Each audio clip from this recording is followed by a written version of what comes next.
Hello বন্ধুরা, দেখো কি সুন্দর সবুজ ঘাসের মধ্যে পায়রাগুলো শুয়ে আছে।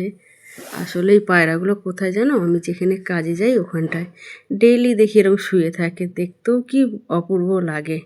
মাঝের মধ্যে একটু খাবার দিলেও কত খুশি হয়ে ওরা খায়।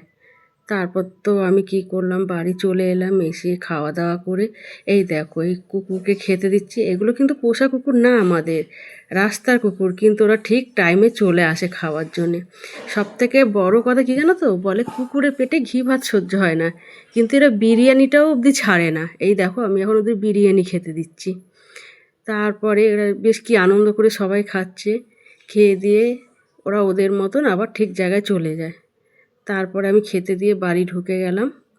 তারপরে দেখি আমার মেয়ে, একটু শুয়েছি দেখছি আওয়াজ হচ্ছে, গিয়ে দেখি ও মনের আনন্দে তোমাদের একটা বটবটি দেখিয়েছিলাম, এখন ওই গাছটায় 100টা বটবটি হয়েছে।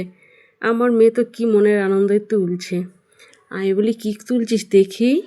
উমা দেখি, বলছে দেখো মা বটবটিগুলো সব কত বড় বড় হয়ে গেছে। আমি তুলি, আচ্ছা তুলে নেই। সেই তো ছোট থাকতে তুলেছিলিস, এখন এবার বড় হয়েছে, এগুলো তুলে নে। তো বন্ধুরা দেখো আমার গাছের বটবটি কেমন লাগলো জানিও। আমার এই ছোট্ট বাগানের ছোট্ট সবজি দেখতে কিন্তু দারুণ লাগে, যতই যা বলো। তো সদ্য গাছ থেকে এই বটবটিগুলো তুলে রান্না করতে সত্যি ভালো লাগে। তোমাদের কার কার ভালো লাগে জানিও অবশ্য।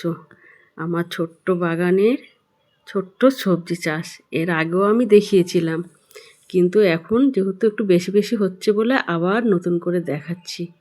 আমার মেয়ে তো 2 হাত ভরে তুলেই যাচ্ছে। আমি বলছি আর তুলিস না, বলছে মা বড় বড় হয়ে যাচ্ছে, এরপর পেকে গেলে আর ভাল লাগবে না। তুমি দেখো বটবটি তোলার আনন্দই দেখো আমাদের মিঠি, মানে টিয়া পাখি, কি আনন্দই গাছের বটবটি খাচ্ছে।